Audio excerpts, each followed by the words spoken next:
We took my cousin in after she lost her family, but what she did to me one day changed my life forever.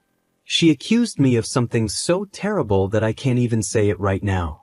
After that, my family beat me badly and then disowned me. Hi, everyone. I'm a 38-year-old man, and I have a problem I need help with today. I feel really conflicted and alone. I have nowhere else to turn, and since I've been reading stories here for a while, I thought this would be the best place to share mine. I'd really appreciate any advice you could offer me. There's a lot of background, so I need to go over some things. This is going to be a long story. First, let me tell you about my terrible cousin, Rachel. She's the worst person I've ever known. I know that sounds harsh to say about a family member, but for Rachel, it's true. Then there's my mom and dad, which is a whole other issue, and I'll get into that soon. As I got older and learned about psychology and why people do bad things, I tried to give Rachel the benefit of the doubt. But in the end, I just couldn't forgive her, and I still hate my whole family because of what happened. Sure, Rachel had a tough childhood. My uncle, who was Rachel's dad and my dad's brother, was the black sheep of the family. He was an abusive, lazy man who drank and smoked all the time and never worked. He hurt Rachel, and her mom wasn't much better. I understand how trauma can deeply affect people, especially when they experience it at a young age. But I believe it's our responsibility as people to deal with our trauma so that we don't pass that pain on to others. We ended up passing the pain we felt onto others around us. Sadly, Rachel never learned to break this cycle and became a lot like her parents in many ways. My parents knew about Rachel's tough home life, so they were always very protective of her. They tried to help by calling Child Protective Services on my aunt and uncle, but when the authorities showed up, Rachel's parents always managed to talk their way out of trouble. Then one day, Rachel's parents were in a car accident. They were running from the police after robbing a store to support their drug habit. They crashed their car and both died. Rachel was left an orphan, which is a difficult thing to go through, even when your parents are as awful as hers were. Instead of letting her end up in the foster care system, my parents decided to adopt her. Even though I didn't know Rachel very well, despite all our family get-togethers, and even though our interactions as kids were always unpleasant, I was kind of excited about having a little sister move in. Sure, she was only a year younger than me, but as an only child, I often felt lonely and thought it would be fun to have someone to play with. If only I had known how much my life would change after that, I would have begged my parents to send her far away, because her heart was as cold as ice. My mom and dad weren't perfect parents either. They drank a lot and weren't great with managing money, but they worked hard to provide for me. They did their best to support me, but even when I was young, I overheard my mom talking to her friends. She would say how she had always wanted a daughter instead of a son.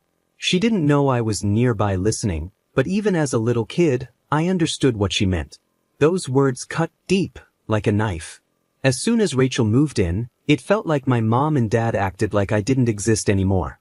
I've always been a shy, awkward kid, and I guess that disappointed my traditional parents.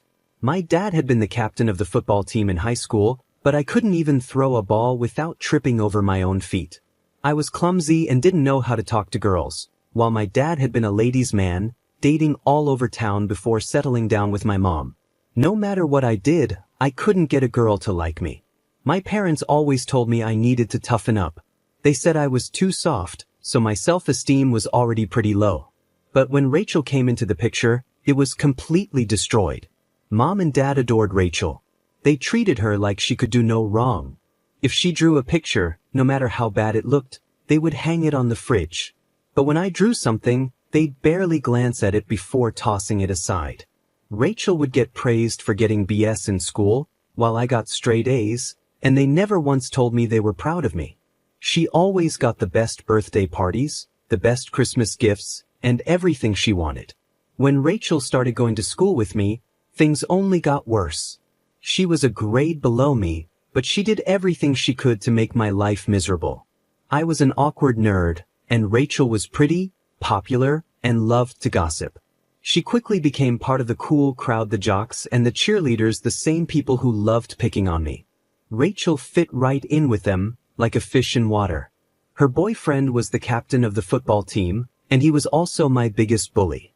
He and his friends would do horrible things to me, like shoving my head in the toilet and other humiliating acts. No matter how hard I tried to stay out of their way, I got beaten up every single day. Rachel never once stood up for me. Instead, she'd watch with a smirk on her face, or sometimes even laugh. I'm not exaggerating when I say she acted like a sociopath. She made my life at school a living nightmare, and she wasn't satisfied with just that. She also made sure my home life was just as unbearable. It felt like I was living in a prison, and the torment would start all over again the next day at school. I never got a break. The emotional damage I suffered during that time can't be overstated. It changed me forever. I'm scarred because of all the abuse I went through. I tried telling my parents about the bullying at school, but they brushed it off like it was nothing. They said it was just boys being boys. My dad would always tell me I needed to man up, as if that would fix everything. I wanted the bullying to stop.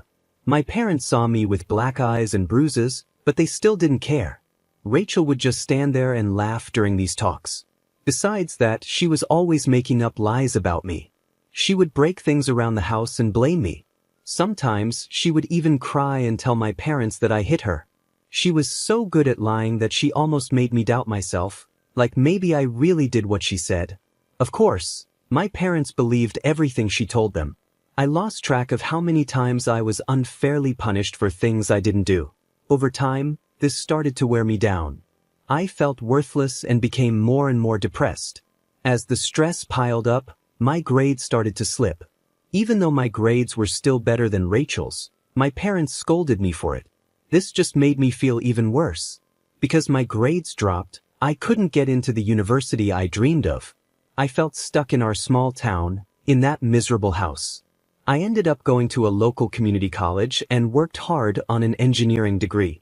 I just wanted to be successful and get far away from my awful family. Rachel, on the other hand, had no plans for her future. She didn't even graduate from high school.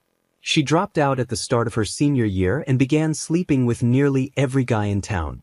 She partied all the time, got hooked on drugs, and my parents kept making excuses for her. They would say something weak like they disapproved of her behavior, but they were too soft on her. They made it easy for her to keep acting the way she did. During this time, I was still living at home, and Rachel's treatment of me got even worse. I remember one night she had a party at the house with her boyfriend at the time. She had a bunch of boyfriends. All her friends were there, and I was trying to study for an exam. I asked them politely if they could quiet down, speaking in the nicest way possible. But Rachel and her boyfriend took it the wrong way. She told her boyfriend to kick my butt, and he did just that. He beat me so badly that I had to call the police. I was taken to the hospital for my injuries, but my parents and Rachel told me I was the one overreacting. They even convinced me not to press charges against that guy. Looking back, I should have sued all of them. Then came the day that changed my life forever. I was 23 at the time. Rachel always had to be the center of attention. Everything had to revolve around her, like she was the center of the universe. Whenever something went wrong in her life, she took it out on others. She was often rude to my parents, even though they had done so much for her over the years. But whenever anything went wrong in her life, I was always her main target. Recently, Rachel had been dumped by another boyfriend. I guess in her mind, this guy was the one. She was really upset after this breakup. She never made good choices when it came to men, and to make things worse, this guy was the father of her child, Frank. Rachel was already struggling to take care of him, so most of the responsibility had fallen on me and my parents. It was a bad situation, and I wasn't happy about it. Despite everything we were doing to help her, Rachel had been extra rude and sour lately, like we owed her something. Right before the event that changed everything, Rachel and I had gotten into another argument. This wasn't unusual. We argued a lot, and things often got heated, so I didn't think much of it. During the argument, she kept insulting me, calling me an ugly loser and throwing all kinds of nasty words my way. I'd had enough of her abuse, so I snapped. I told her that every man would leave her because she was worthless. She looked furious, angrier than I had ever seen her, but I just walked away, thinking it was another dumb fight. I didn't realize how seriously Rachel had taken that comment. I was minding my own business one day when my parents suddenly came to my room and literally broke down my door. I was in total shock, demanding to know why my parents and other family members had suddenly barged into my room. I was so confused. Then I saw Rachel walk in, crying like she was heartbroken, but I knew it was all fake. I had a bad feeling about what was coming, and sadly, I was right. That's when Rachel dropped a huge lie on me, and it hit me hard. She pointed at me and said, "There he is, the one who assaulted me." My jaw dropped. She was accusing me of something terrible. I was stunned and immediately thought back to our argument a few days before. I asked her if that was why she was doing this, but my dad jumped in and yelled, "Shut your mouth and stop making excuses." I kept denying the accusation, but that's when the punches started. My whole family began beating me. It was brutal, far worse than anything I had ever experienced, even at school. They told me in no uncertain terms to pack up my few belongings and get out of the house immediately. They also made it clear I was lucky they weren't reporting me to the police. I kept saying I was innocent, but they told me to shut up. My family disowned me, all because of Rachel's lies. It was the worst day of my life. I was homeless. But despite everything they did to me, I held on. I made a life for myself. I showered at the college gym, washed my clothes at the laundromat, worked 2 jobs, and went to school full-time. Eventually, I saved enough to get my own place. I did it all by myself, with no help from anyone. Now, I'm 38, and I haven't spoken to my family since the day they beat me and threw me out. But today, something unexpected happened. I got a call from Rachel. It was from my parents' phone number, so I guess she's still living with them. Even though it had been years since we last spoke, I immediately recognized her voice, and I froze. Just hearing her voice brought back all the trauma. But something was different this time. Rachel's tone was softer. I asked her why she was calling, and she asked how I was doing, something she had never cared to ask before. Then she told me the real reason for her call. She said she was dying. That's right, Rachel has terminal cancer. I didn't say anything after she told me all that. She went on to say she was a single mom now, with Frank, who's 19, and another son, Tyler, who's 16. Then, out of nowhere, she apologized. She said that God was punishing her for lying about me and accusing me of assaulting her. I was shocked. She asked for my forgiveness, and I didn't know what to say. I told her I needed time to think and hung up the phone. My heart was racing. Not long after the call, she sent me a text, explaining everything again and saying how sorry she was. She talked about how her sons would grow up without a mom and how she regretted being such a terrible person her whole life. I still haven't responded to her text, and I'm torn about what to do. Should I forgive her? The truth is, I still hate her deeply. What do you guys think I should do? What's up, everyone? Revenge Online here. We've got some big updates on this story, and honestly, that twist really took me by surprise. Let me know your thoughts in the comments below. And if you're new to the channel, make sure you hit that subscribe button so you don't miss another story. Here's the first update, and it's a short one. Hello, everyone. OP here with an update. I got a lot of great advice. Some people said I should forgive Rachel and move on. I get the idea that holding on to hate is just extra baggage. But others said that Rachel's illness isn't a good enough reason to forgive her for all she's done. My family is probably still as toxic as ever. After thinking it over, I made my decision. This might upset some of you, but I chose the path of revenge. I found Rachel's Facebook page and saw that her sons, Tyler and Frank, were on her friends list. I sent them screenshots of Rachel's confession. Then, I tracked down her ex-husband and sent him the same screenshots. Finally, I sent them to my parents and the rest of the family. I want everyone to know what kind of person Rachel really is. I should probably be more worried about the fallout from all this, but honestly, I don't care. I'll keep you all updated on what happens next. Update number 2. Good afternoon, everyone. OP here, and wow, do I have an update for you. Can you believe my parents actually called me today with a load of nonsense? It's been 17 years since we last spoke, and honestly, I had no desire to talk to them again. I should have known they would try to reach out after I dropped that bombshell about their golden child, Rachel. To my surprise, at first, Mom and Dad were pretty apologetic. They admitted that it was wrong to disown me just based on Rachel's lies without hearing my side of the story. I reminded them that they had a habit of doing that long before this whole incident even happened. I guess they expected me to be happier about their apology, but when I wasn't, they quickly changed the subject to Rachel's cancer. They said I was wrong to involve Rachel's kids and ex-husband and told me I should have waited longer to share the truth with the family. I was blunt and told them I didn't care. I reminded them that they should have thought about all this before they disowned me and ruined my life. I also made sure to bring up how they conveniently forgot about the time the whole family beat me up. I was furious. I hung up, hoping to never hear from them again. Update number 3. Hello, everyone.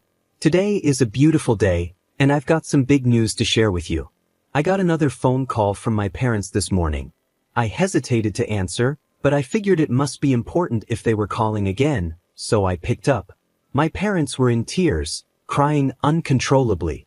They told me Rachel passed away this morning.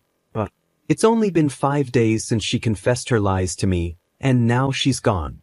I know this might sound cold or heartless, but I didn't feel anything. Not a single thing. My parents asked why I wasn't saying anything, and I told them straight up, I don't care.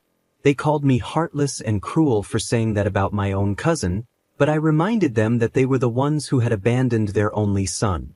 I could hear them starting to protest and scold me, but in that moment, I realized I had the power now, not them. I hung up the phone just like I did the day before. Rachel's gone, so at least she won't be around to mess with me anymore. But I feel like my family still doesn't get the message. They need to learn a lesson, and I don't want to sound mean, but I think a little more revenge is necessary to make sure they understand. So, I've come up with a plan, and I'll soon be back to explain what's next. Update number 4. Hey guys, OP here with another update. Today was amazing, everything went just as I planned. Let me get right to it and tell you what happened. It wasn't hard to find the details about Rachel's funeral. Honestly, I was surprised they were even having a funeral for her, considering what kind of person she was. But I found the information online and started preparing. I even rented a tuxedo to make sure I looked sharp. Of course, I wasn't invited to the funeral, so I decided to invite myself. I figured it would be a nice surprise for my dear family. After all, none of them had seen me in 17 years, and they never bothered to check how I was doing. Now it was time to show them who's in charge. I arrived at the funeral a little late, and the service had already started.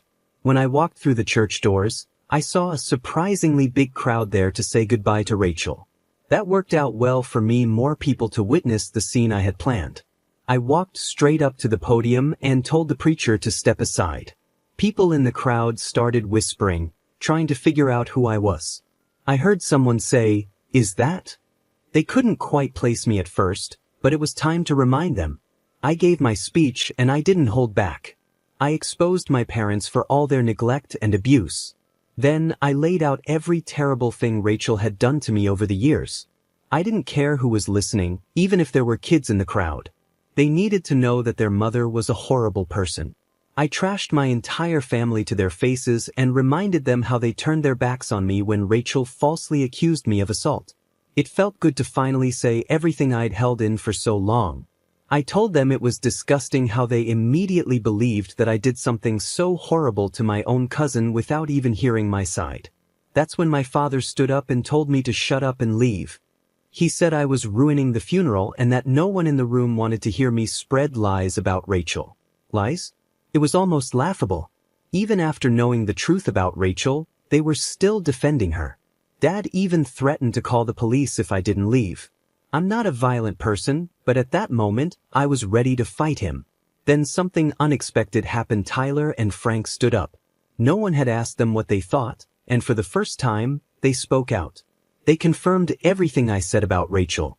They shared how she neglected and abused them, spent all her money on drugs and alcohol, and didn't care for them at all. There was an uproar in the funeral hall. I could tell my family was shocked. I guess hearing it from Rachel's own children hit differently than hearing it from me, the family's black sheep. I left them there, arguing and grumbling amongst themselves. I had said what I needed to say, and I was done. I walked out of the funeral and headed back to my apartment. Final update. Hello, everyone. OP here with a final update. I just wanted to say thank you to all of you for your supportive comments and advice. It really helped me get through all of this. I also wanted to share that I ended up adopting Tyler and Frank. After everything they went through growing up with Rachel and my family, I think they were relieved to see someone stand up and speak the truth at the funeral. The rest of the family wanted nothing to do with the boys, and they had nowhere to go after Rachel passed. Their father was in prison, and my parents refused to take them in because, in their eyes, the boys had disrespected their mother and brought shame to the family, as if they were some kind of royalty. But I'm glad to have them with me now, and we're moving forward together. Thanks again for all your support. I did the right thing by adopting Tyler and Frank. We've moved far away from the rest of the family, and we're living a great life now. Tyler and Frank don't act anything like their mother, and I'm proud to see them growing into great men. Thank you all for your support. The comment section wasn't happy with my family, and it was clear to everyone how toxic they were. Even when I stood up at the funeral and told the truth about Rachel, they didn't want to hear it, even though I had proof.